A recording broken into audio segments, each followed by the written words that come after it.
आप देख रहे हैं लाइव 7।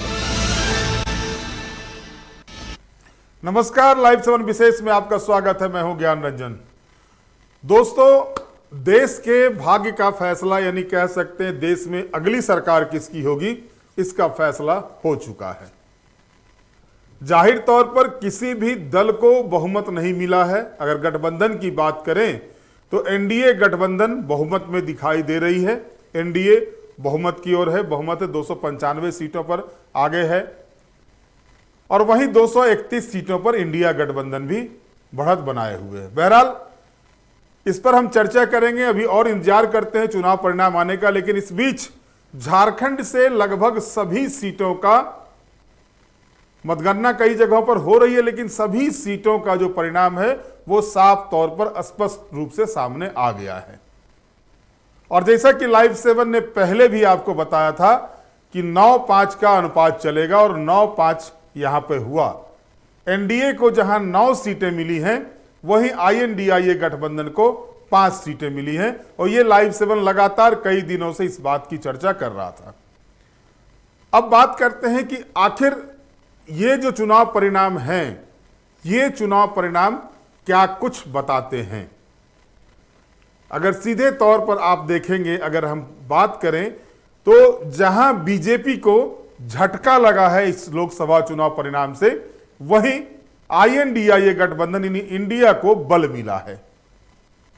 2 सीटों से बढ़कर इंडिया 5 सीटों पर पहुंच गई है और 11 सीटों से घटकर भारतीय जनता पार्टी 8 सीटों पर आ गई है। उसकी सहयोगी दल आजसू को 1 सीट मिली, यानी 9। 12 से घटकर 9 सीटों पर आ गई है एनडीए और 2 से बढ़कर 5 सीटों पर पहुंच गया है आईएनडीआईए गठबंधन। यानी 3 का तड़का दोनों को लगा। एक और जहां 3 सीटों की बढ़त हुई, वहीं दूसरी ओर एनडीए गठबंधन को 3 सीटों का नुकसान हुआ। अब इसमें देखिए क्या क्या चीजें हैं। पहली बात, भाजपा ने जिस सीता गीता को लेकर काम किया था, जय श्री राम के नारे के साथ झारखंड में सीता गीता को अपने पाले में कर जिस तरह से भाजपा इस मुहिम में थी कि जो 2 ट्राइबल सीटें भारतीय जनता पार्टी के हाथ में पिछले मर्तबा नहीं आई थी, हालांकि दुमका सीट भारतीय जनता पार्टी जीती थी पिछली मर्तबा और इस बार हार की ओर अग्रसर है। अभी वहां काउंटिंग चल ही रहे, लेकिन जीत जो है सो सीता सोरेन से दूर होती दिखाई दे रही है वहां पर भी। तो सीता गीता भाजपा के काम में नहीं आई। लेकिन इस बीच दूसरी महिला नेता की अगर बात करेंगे आप, हेमंत सोरेन के जेल जाने के बाद, गुरुजी के अस्वस्थ होने के बाद जो एक कल्पना निकली थी झारखंड मुक्ति मोर्चा की, वो साकार होती दिख रही है। अगर यह कहा जाए कि हेमंत की कल्पना राजनीति में साकार हो गई है तो इसमें अतिशयोक्ति नहीं होगी। अपनी सीट पर जो लोग विधानसभा के उपचुनाव में गांडे से वो जो चुनाव लड़ रही हैं, वहां से तो वो चुनाव जीत ही गए हैं, बड़े मार्जिन से चुनाव जीती हैं। लेकिन अन्य जगहों पर जो थी, उन्होंने जिस तरह से 150 से ज्यादा सभाएं की, ये अपने आप में एक क्रेडिट जाता है एक महिला नेत्री को जो खुद चुनाव लड़ रही हो और इंडिया गठबंधन की स्टार प्रचारक होकर के वो जिस तरह से उन्होंने पूरे झारखंड को रौंदा था और अपनी सीट को, अपने गठबंधन की सीट को बढ़ाने में वो सफलता हासिल की। 1 सीट से 3 सीट तक पहुंचाई झारखंड मुक्ति मोर्चा को और 1 सीट से 2 सीट पर पहुंचाई कांग्रेस पार्टी को। अगर इसमें सबसे बड़ा योगदान किसी का जाता है तो वो कल्पना सोरेन का होता है, इससे इनकार नहीं किया जा सकता है। तो जैसा कि मैंने कहा कि जो हेमंत की कल्पना थी राजनीति में आकर के वो साकार रूप ले चुकी है। अब इसका विस्तार कितना होता है कल्पना का, यह देखना दिलचस्प होगा, क्योंकि जो जानकारी मिल रही है राजनीतिक गलियारे में, जो चर्चा चल रही है कि कल्पना का रूप तो साकार हो गया है, राजनीति में उनका रूप साकार हो गया, अब कल्पना नहीं रही, वो साकार रूप ले ली है, लेकिन उनका आकार भी बढ़ने जा रहा है झारखंड की राजनीति में। अब वो आकार कहां तक पहुंचता है ये आगे पता चलेगा। लेकिन बहरहाल अभी हम बात करते हैं कि झारखंड में अगर 14 लोकसभा सीटों में आप देखें तो 5 सीटें अनुसूचित जनजाति के लिए रिजर्व है, 1 सीट अनुसूचित जाति के लिए रिजर्व है और 8 सीटें सामान्य कोटि के हैं। इन सामान्य कोटि के सीटों पर भारतीय जनता पार्टी और उसके गठबंधन एनडीए को जीत मिली। जीत का अंतर कम है पिछले बार की तुलना में। पिछले बार तो 4 सांसद 4.5 लाख से ज्यादा वोट से चुनाव जीते थे और उसके बाद जो भी बचे थे वो 2.5 लाख से ऊपर के थे। और इस बार ऐसा सीन नहीं दिख रहा है। जो जानकारी मिल रही है, केंद्रीय मंत्री राज्य मंत्री अन्नपूर्णा देवी जो है सो 3 लाख से ज्यादा वोट से वो आगे चल रही हैं और उनके जीत की बात कही जा रही है।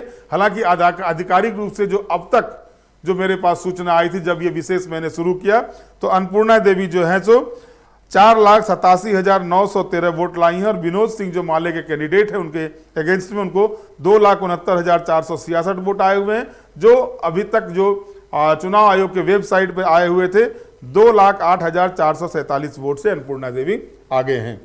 लेकिन जो जानकारी मिल रही है गिरिडीह से मिल रही है 3 लाख से ज्यादा वोट से वो चुनाव जीत गई हैं। तो ये स्थिति बनी हुई है। अब देखिए अर्जुन मुंडा जो 1445 वोट से पिछला चुनाव जीते थे, केंद्र सरकार ने उनको बड़ी जिम्मेवारी दी, मोदी जी की सरकार ने आदिवासी कल्याण मंत्रालय का मंत्री बनाया, उसके बाद कृषि मंत्री भी उनको बनाया, लेकिन चुनाव वो 1,45,000 वोट से हारते हैं। अर्जुन मुंडा सरीखे नेता 1,45,000 वोट से चुनाव हारते हैं। भारतीय जनता पार्टी अनुसूचित जनजाति मोर्चा के राष्ट्रीय अध्यक्ष और राज्यसभा के सांसद रहे समीर उरांव जो लोहरदगा से चुनाव लड़ते हैं, उनकी स्थिति क्या होती है कि वो 95,761 वोट जो अब तक के आंकड़े हैं, यानी 1 लाख वोट से इनकी भी हार होती, जबकि पिछली मर्तबा सुखदेव भगत को सुदर्शन भगत ने 10,000 कुछ वोटों से हराया था। अंतर आप देख लीजिए कि जो ट्राइबल सीटें हैं उसमें जीत का अंतर कितना बड़ा है, लाख वोट का अंतर बढ़ रहा है। पिछले चुनाव में सबसे ज्यादा वोट से ट्राइबल सीटों पर गीता कोड़ा चुनाव, माफ कीजिएगा, विजय हांसदा चुनाव जीते थे, उसके बाद गीता कोड़ा चुनाव जीती थी।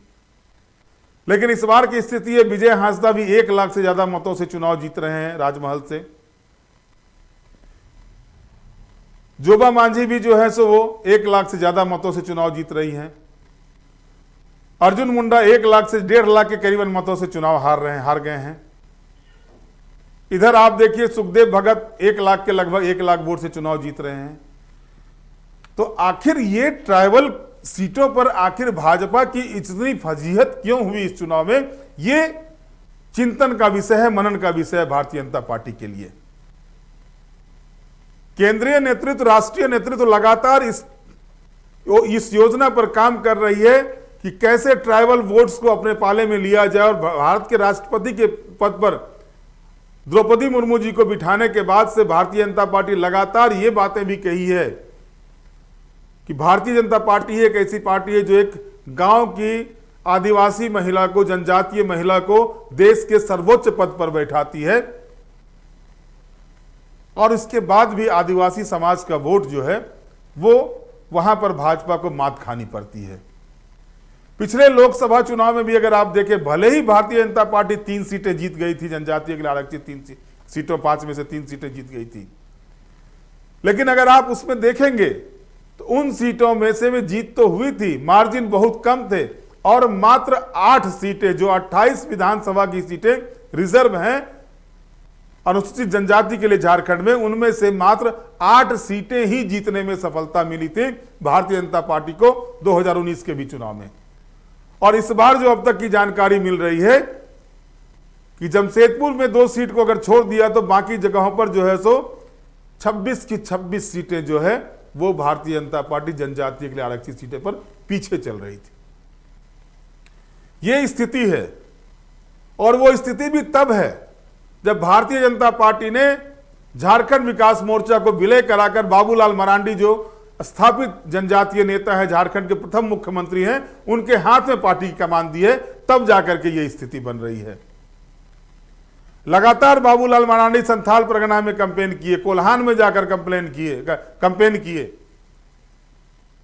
लेकिन फायदा नहीं मिला। फायदा मिला अभी भी फिर से एक बार इंडिया गठबंधन को ही मिला, जिस तरह से 2009 के 19 के विधानसभा चुनाव में मिला था कि 28 में से 26 सीटें इंडिया गठबंधन जनजातीय के लिए आरक्षित सीटें जीत गई थी। और वही स्थिति इस बार के चुनाव में अभी तक दिखाई दे रही है कि 2 सीटें अगर छोड़ दी जाए जमशेदपुर के अंतर्गत आने वाले घाटशिला और पोटका को, तो बाकी सीटों पर भाजपा जो है सो कहीं जीत में नहीं दिखाई दे रही है। हालांकि जामा के बारे में कहा जा रहा है, अब तक पूरी जानकारी नहीं आई है कि जामा के बारे में वहां पर अपर हैंड में भाजपा रही है उस जगह, दुमका में भी भाजपा को लीड मिली है, लेकिन अन्य जगहों पर स्थिति ठीक भाजपा की नहीं है। अब पूरा जब रिजल्ट आ जाएगा विस्तार से इस पर हम चर्चा करेंगे, लेकिन अब तक जो आंकड़े आए हुए हैं उसमें साफ तौर पर यह दिख रहा है कि भाजपा अनुसूचित जनजाति के लिए आरक्षित सीटों पर लाख कोशिश करने के बाद भी इंडिया गठबंधन को शिकस्त देने में कामयाब नहीं हो पाई। आप गौर कीजिएगा, प्रधानमंत्री नरेंद्र मोदी का पहली रैली चाईबासा से शुरू होती है। चाईबासा के बाद वो पलामू जाते हैं, दूसरे दिन रांची में रोड शो करते हैं, चाईबासा से लौटकर दूसरे दिन पलामू जाते हैं, पलामू के बाद सिसई में कार्यक्रम करते हैं और दोनों ही सीट वो भाजपा हारती है। दुमका में प्रधानमंत्री जी का कार्यक्रम होता है, वो सीट भाजपा हारती है। तो ये भाजपा के लिए चिंतन और मनन का विषय है। और लाइव 7 आपको वो चीज भी बताने जा रहा है, चुनाव परिणाम आने के बाद एक एक सीट का विश्लेषण करेगा, आखिर किस तरह से किस सीट पर कौन कौन सेंधमारी किए हैं। भाजपा के अंदर जो झारखंड विकास मोर्चा और भाजपा के विलय के बाद जो एक अलग दृश्य बना हुआ है, उसकी क्या क्या स्थिति बनी है और उस स्थिति से भाजपा को कितना नुकसान हुआ है, यह भी हम आपके सामने रखेंगे। लेकिन यहां पर एक तीसरा चीज छूट रहा है। मित्रों, बहुत नाम हुए थे टाइगर जयराम महतो के। उनके समर्थकों के द्वारा लगातार कहा जा रहा था कि गिरिडीह में सिर्फ और सिर्फ टाइगर जयराम, भले ही वो चुनाव नहीं जीते, तीसरे नंबर पर रहे। पहले नंबर पर चंद्रप्रकाश चौधरी, दूसरे नंबर पर मथुरा प्रसाद महतो और तीसरे नंबर पर टाइगर जयराम महतो। लेकिन एक युवा राजनीति में पहली बार कदम रखता हो, जिसके आगे पीछे कुछ नहीं हो, उसके बाद अगर वो 3 लाख से ज्यादा वोट लाता है तो इसको उसकी कामयाबी ही कहेंगे। और सच पूछिए तो टाइगर जयराम ने एक अलख जगा दी है और ये अलख आपको विधानसभा चुनाव में जो है सो मसाल के रूप में दिखेगा। और इसे आप देखेंगे कि विधानसभा चुनाव में एक फैक्टर विभिन्न राजनीतिक दलों के लिए टाइगर जयराम बन के उभरेगा, इसमें कोई दो राय नहीं है। ये सारे प्रकरण को देखने के बाद जो स्थिति है, आपको मैं बता दूं जो अब तक का आंकड़ा आया है वो, अगर हम बात करते हैं राजमहल की, विजय हांसदा को जो अभी चुनाव आयोग के वेबसाइट पर जो आए हुए थे 4,51,926 वोट आए। ताला मरांडी जो भाजपा के हैं उनको 3,37,827 वोट, 1,14,099 वोट से पीछे हैं, जिसको पाटना ताला मरांडी के लिए मुश्किल नहीं कह सकते हैं, जीत इनकी हो गई है। निशिकांत दुबे को गोड्डा में 6,28,842 वोट आए। प्रदीप यादव को जो कांग्रेस के हैं 5,19,733 वोट आए। 1,09,109 वोट से प्रदीप यादव पीछे, यानी डिसाइडिंग वोट है, अब इसमें कुछ होना नहीं है, निशिकांत दुबे जीत गए हैं चुनाव। गिरिडीह में चंद्रप्रकाश चौधरी को 4,33,571 वोट आते हैं। मथुरा प्रसाद महतो को जो झारखंड मुक्ति मोर्चा से है उनको 3,58,541 वोट आता है। 75,000 से ज्यादा वोट से जो है सो चंद्रप्रकाश चौधरी चुनाव जीतते हैं। लेकिन इसमें देखिए आप कि जयराम महतो जो JBKSS से हैं उनको 3,30,998 वोट आते हैं। यानी आप अगर देख लीजिए तो ज्यादा का अंतर नहीं, 1 लाख वोट से का डिफरेंस है, 1 लाख वोट ज्यादा आया हुआ है चंद्रप्रकाश चौधरी को इनसे। वहीं अगर हम बात करते हैं चतरा की, भाजपा कालीचरण सिंह को 3,38,794 वोट आता है, वो लीड देते हैं 1,30,253 वोट से। और केन त्रिपाठी जो कांग्रेस के उनको आता है 2,08,541 वोट। ढुल्लू महतो को 4,92,319 वोट आता है धनबाद में। अनुपमा सिंह जो पहली मर्तबा चुनाव लड़ रही थी 3,12,292 वोट आता है और 1,80,027 वोट से लीड इनको ढुल्लू महतो को यहाँ मिलता है। नलिन सोरेन को दुमका में आता है 3,96,958 वोट। सीता सोरेन को 3,77,525 वोट, 19,433 वोट से आगे चल रहे हैं नलिन सोरेन अभी तक। मनीष जायसवाल को हजारीबाग में 4,96,704 वोट। जेपी पटेल को 2,82,010 वोट, 2,14,000 वोट से आगे चल रहे हैं मनीष जायसवाल, यानी जीत पक्की है इनकी भी। जमशेदपुर में विद्युत वरण महतो भाजपा के 5,55,843 वोट आता है। समीर मोहंती जो झारखंड मुक्ति मोर्चा के उनको 3,14,887 वोट आता है। 2,41,036 वोट से वो आगे चल रहे हैं। कालीचरण सिंह मुंडा को 5,03,243 जो कांग्रेस पार्टी से, और अर्जुन मुंडा को जिन्होंने हराया है भाजपा के अर्जुन मुंडा को, उनको आता है 5,03,243 वोट। वहीं अर्जुन मुंडा को आता है 3,57,868 वोट, 1,45,375 वोटों के अंतर से अर्जुन मुंडा चुनाव हार जाते हैं। कोडरमा में अन्नपूर्णा देवी को आता है 4,87,913 वोट, विनोद सिंह को 2,69,466 वोट, 2,08,447 वोट से जो है अन्नपूर्णा देवी अब तक आगे हैं, जिसका आंकड़ा जो बाद में पता चल रहा है वो आंकड़ा बढ़ा हुआ 3 लाख के करीबन पहुंच गया है। सुखदेव भगत जो लोहरदग्गा से कांग्रेस के हैं उनको आता है 2,96,468 वोट, समीर उरांव जो भाजपा के उनको 2,07,25 वोट, 95,761 वोट से सुखदेव भगत आ रहे हैं, यानी सुखदेव भगत की भी जीत पक्की है। बीडी राम 7,20,328 वोट लाते हैं, पलामू में भाजपा के हैं। ममता भुइयां जो आरजेडी से कैंडिडेट है, एक ही सीट मिला था आरजेडी को, 4,44,982 वोट उनको आता है, 2,75,346 वोट से वो बीडी राम से पीछे हैं।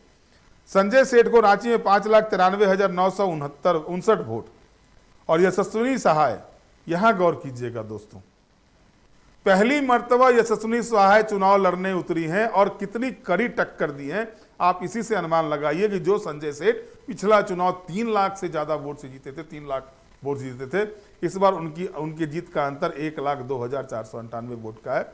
इन यशस्विनी सहाय को 4,91,461 वोट आता है।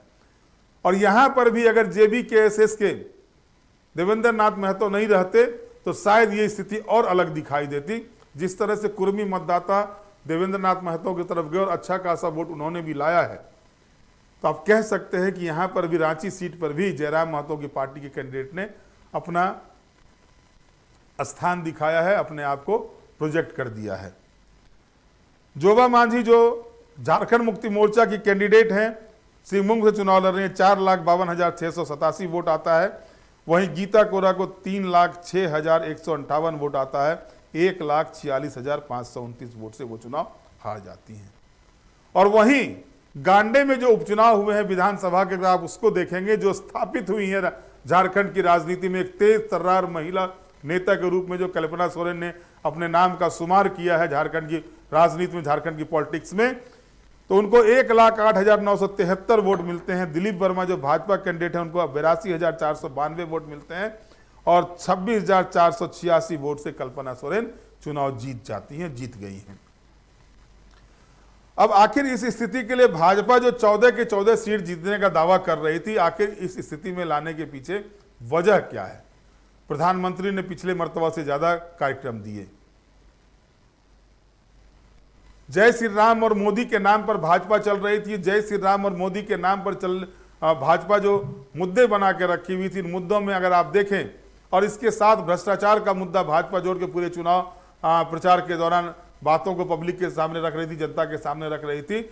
आखिर ट्राइबल सीटों पर भाजपा की क्यों नहीं चली, ये मंथन का विषय है भाजपा के लिए, खास करके क्योंकि एक मर्तबा नहीं हो रहा है। ये पिछले लोकसभा चुनाव को देख लें, उसके बाद के विधानसभा चुनाव को देख लें, और इस बार के लोकसभा चुनाव में तो और स्थिति खराब हो गई है भाजपा की ट्राइबल के लिए रिजर्व सीटों पर। अगर नुकसान हुआ है तो सिर्फ और सिर्फ ट्राइबल के लिए रिजर्व सीट पर ही। आखिर इसकी जिम्मेवारी कौन लेगा, पार्टी के अंदर कौन उठाएगा, ये सारे सवाल उठेंगे। अब तो सवाल ये भी उठने लगे हैं भारतीय जनता पार्टी के अंदर कि क्या झारखंड विकास मोर्चा को विलय करा करके गलती की गई है, क्या भाजपा से गलती हुई? धीरे धीरे करके नेता जो है तो वो कटते जा रहे हैं। अगर टिकट देने की भी बात आप करें तो आप गौर कीजिएगा, या इस विषय पर हम चर्चा करेंगे।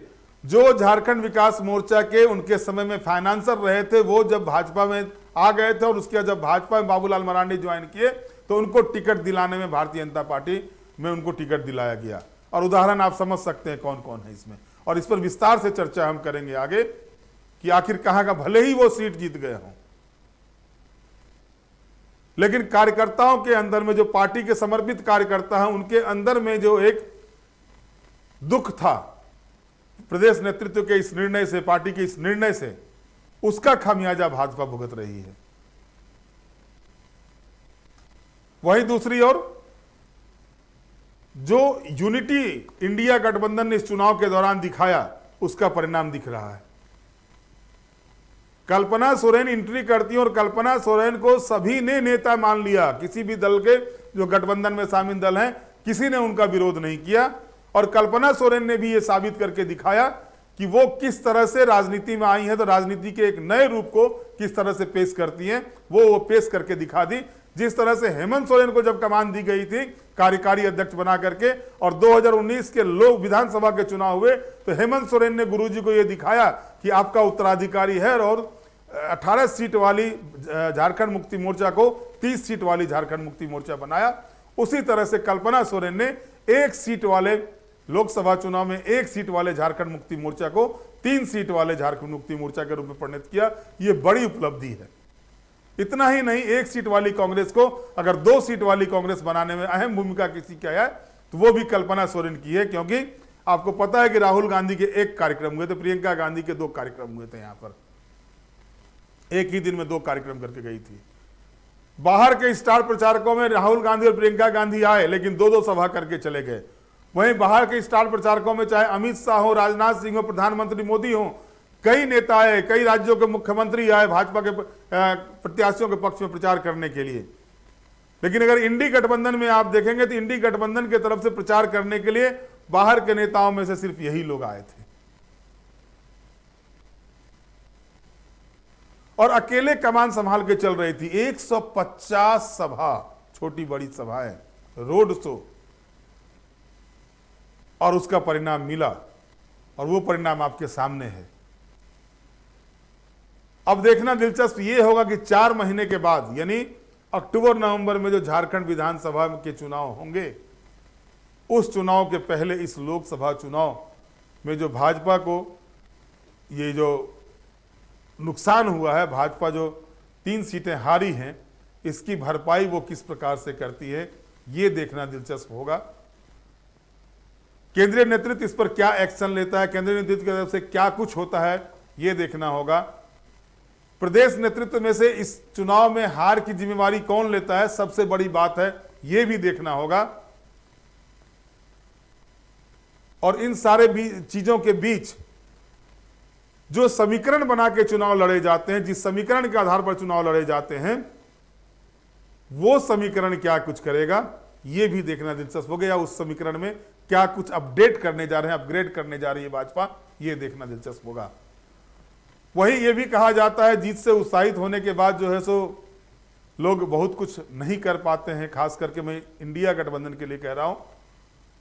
अगर ये एकजुटता कायम रहेगी और इसी तरह से इंडिया गठबंधन झारखंड में जिस तरह से परफॉर्मेंस किया है अभी, अगर ये जारी रहेगा तो भाजपा को विधानसभा चुनाव में इसकी काट के लिए सोचना पड़ेगा।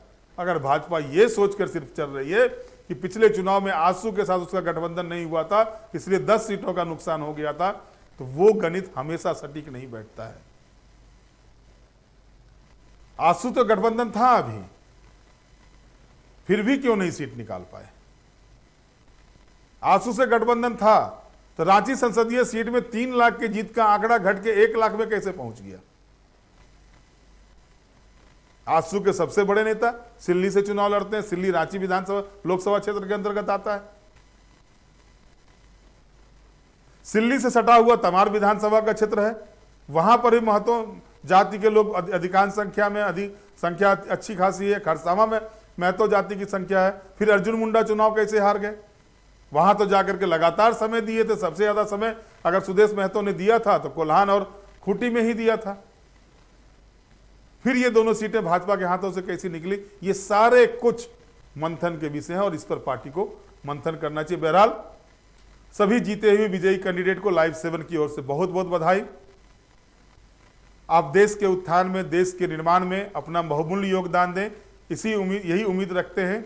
और राज्य की जनता भी आप लोगों से यही उम्मीद रखती है कि जिस कार्य के लिए आपको राज्य की जनता ने चुना है, देश की सर्वोच्च पंचायत में भेजने का काम किया है, आप उस जनता की आवाज बने, उस जनता की मूलभूत समस्याओं के समाधान को लेकर केंद्र सरकार के पास या पार्लियामेंट के भीतर अपनी आवाज को बुलंद करें।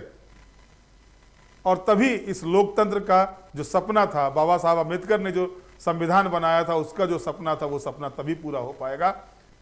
या सिर्फ सांसद बन गए और उसके बाद नई नई गाड़ियां लेना और अच्छे अच्छे जो है सो बड़े बड़े ठेकेदारों के साथ दोस्ती करना अगर यहीं तक सीमित रह जाएगी तो राज्य की जनता का कल्याण नहीं होगा। और उसका परिणाम आपने देख चुका है, देख लिया है। इस चुनाव में अगर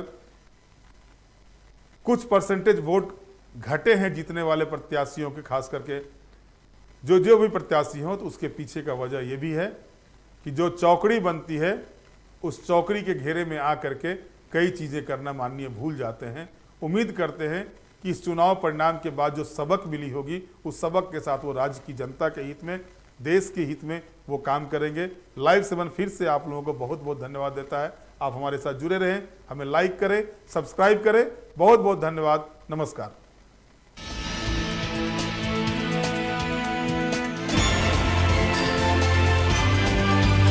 आप देख रहे हैं लाइव 7।